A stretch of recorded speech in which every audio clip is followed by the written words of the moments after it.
माननीय मोदी जी ने दिया है 80 करोड़ गरीबों को रेशन। माननीय मोदी जी ने दिया है 80 करोड़ गरीबों को रेशन।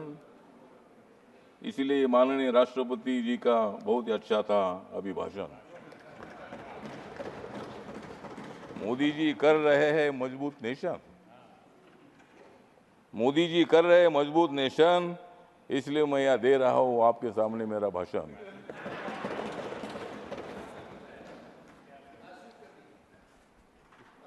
नरेंद्र मोदी जी प्रधानमंत्री बने हैं तीसरी बार, क्योंकि कांग्रेस और इंडिया आघाड़ी की हो गई है हार।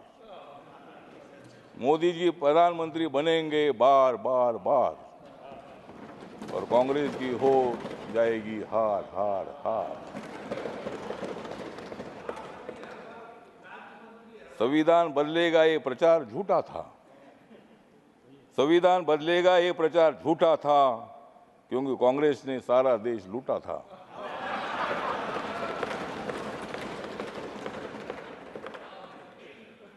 राहुल गांधी का प्रधानमंत्री बनने का सपना 4 जून को टूटा था। राहुल गांधी का प्रधानमंत्री बनने का 4 जून को सपना टूटा था।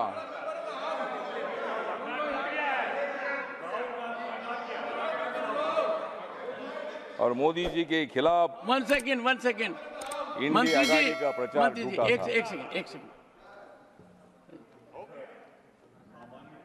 यही है कि जो व्यक्ति दूसरे सदन का सदस्य हो उसके बारे में कोई आक्षेप नहीं लगाया जा सकता, और उसका आक्षेप नहीं लगाया जा सकता, उसकी चर्चा नहीं हो सकती, क्योंकि वो अपनी बात की सफाई देने के लिए यहाँ पे मौजूद नहीं है। तो मेरा विनम्र निवेदन है कि नाम चूंकि राहुल गांधी जी का लिया है तो उसे कार्रवाई से निकालें। Honourable minister, please avoid, please take your seat. Yes, हाँ बोलिए सर। हाँ तो सर जी, मैंने इतना ही बोला था कि सपना थोड़ा आदमी का होता है, ऑनरेबल मिनिस्टर चाहिए।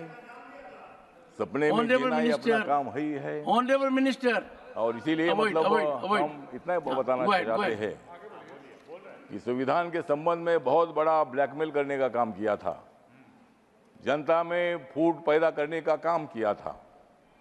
जिन लोगों को जेल में डाला था ये सब लोग एक साथ आए थे। हमारे संजय जी है, संजय जी, हमने आपको जेल में नहीं डाला था। नहीं, हमने नहीं डाला था, ईडी ने डाला था। आपके बारे में आदर है। अन्ना हजारे जी हमारे महाराष्ट्र से आते हैं। अन्ना हजारे साहब के साथ मेरे संबंध बहुत अच्छे हैं।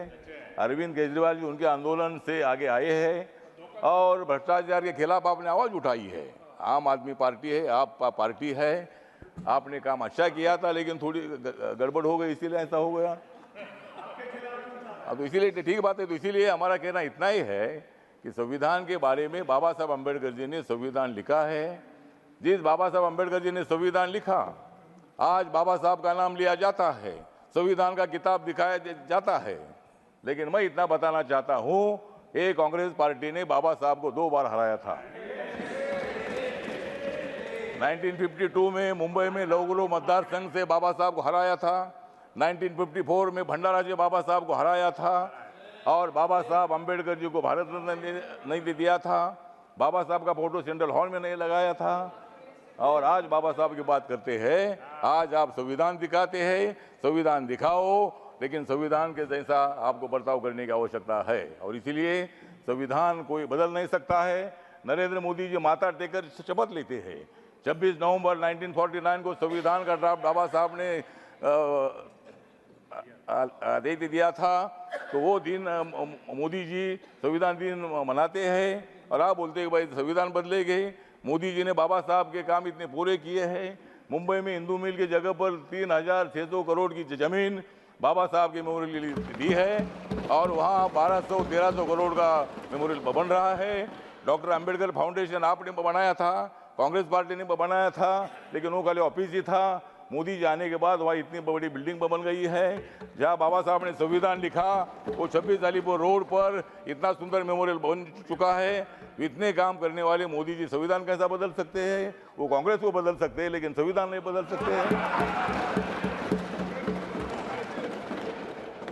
संविधान बदलना ही इतनी मामूली काम नहीं है, और उसमें अमेंडमेंट करना इसका मतलब संविधान बदलना नहीं है। बाबा साहब अम्बेडकर जी ने संविधान सभा ने ही अमेंडमेंट करने का अधिकार पार्लियामेंट को दे दिया है, और जब भी मतलब नया कानून बनाना होता है, पुराने कानून में कोई मतलब अमेंडमेंट होती है, वो अधिकार पूरा अपने को होता है। और इसीलिए मुझे लगता है वो संविधान बदलना ऐसा हम नहीं बोलते हैं, लेकिन आप लोग इसी तरह का खाम प्रचार कर रहे हैं।